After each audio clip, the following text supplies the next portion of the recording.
কথায় বলে একটি সুন্দর উক্তি রত্নের চেয়েও মূল্যবান।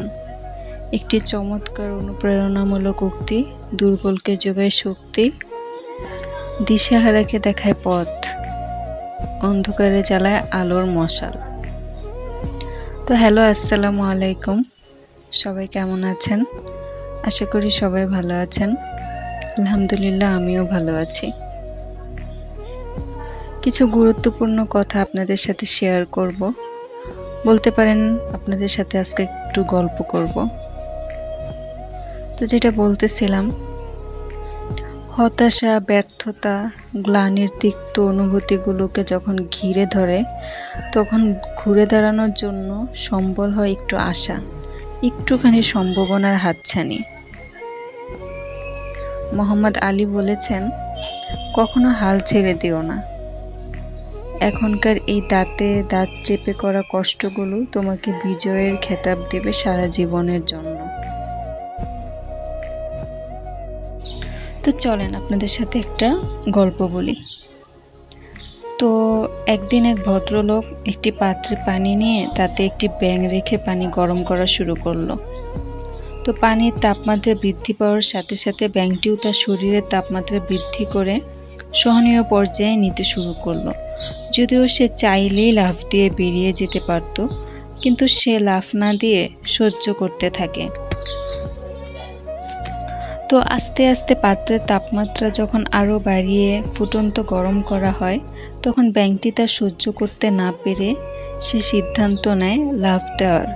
কিন্তু ততক্ষণে তার আর লাফ দেওয়ার মতো শক্তি নেই। পানি আরও গরম হতে থাকে, যার ফলে সে অতিরিক্ত গরম পানিতে থাকতে থাকতে একটা সময় মারা যায়। তো এখানে যদি প্রশ্ন করা হয় ব্যাঙটি এভাবে মারা যাওয়ার কারণ কি, তাহলে খুব ক্লিয়ার। তাহলে আমরা বলবো গরম পানির কারণে মারা গেছে, কিন্তু না, সে আসলে গরম পানির কারণে মারা যায়নি, মারা গেছে সঠিক সময়ে লাফ দেওয়ার সিদ্ধান্ত না নেওয়ার কারণে। ঠিক ব্যাঙটির মতো প্রতিটি মানুষের স্থান, কাল, পাত্র ভেদে এক একটা বিষয়ে সহ্য করার ক্ষমতা থাকে। আমাদের প্রত্যেকের মনে রাখতে হবে, ক্ষমতা থাকা অবস্থায় সঠিক সিদ্ধান্তটি সঠিক সময়ে নিতে হবে। আবেগ, ভালোবাসা দেখিয়ে দেরি করলে পরে আর আফসোস ছাড়া কিছুই থাকে না। এটাই আজকের বিষয়। তো দিন শেষে আমাদেরকে বুঝতে হবে যে আবেগ কোথায় থামাতে হবে। ভালোবাসা, আবেগ, এগুলার একটা লিমিটেশন আমাদের রাখতে হবে জীবনে ভালো থাকার জন্য। না হলে কখনোই ভালো থাকা যাবে না। একটা লিমিটের মধ্যে যখন আপনি রাখবেন, বুঝতে পারবেন যে কোথায় সীমাবদ্ধ বা কোথায় থামা উচিত, তখন দেখবেন জীবনটা সুন্দর। আবেগ, ভালোবাসা ভালো, কিন্তু অতিরিক্ত ভালো না, যেটা আপনার সুখ শান্তি একটা সময় কেড়ে নেবে। এটা বুঝতে হবে। তাই সব কিছু আবেগ, ভালোবাসা দিয়ে জাজ করা উচিত না।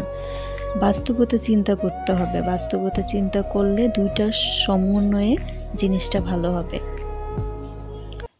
তো এইটাই আজকে আপনাদের সাথে আমি আমার যে ছোট ব্রেন বলেন বা যতটুকু আমি বুঝতে পারি, ওই অতটুকু থেকেই আপনাদের সাথে আর কি নিজের অনুভূতিটা শেয়ার করলাম। তো এই তো, সবাই ভালো থাকবেন। যদি ভালো লেগে থাকে আমার চ্যানেলটা সাবস্ক্রাইব করে দিবেন, লাইক করে দিবেন, কমেন্ট করে দিবেন। আল্লাহ হাফেজ।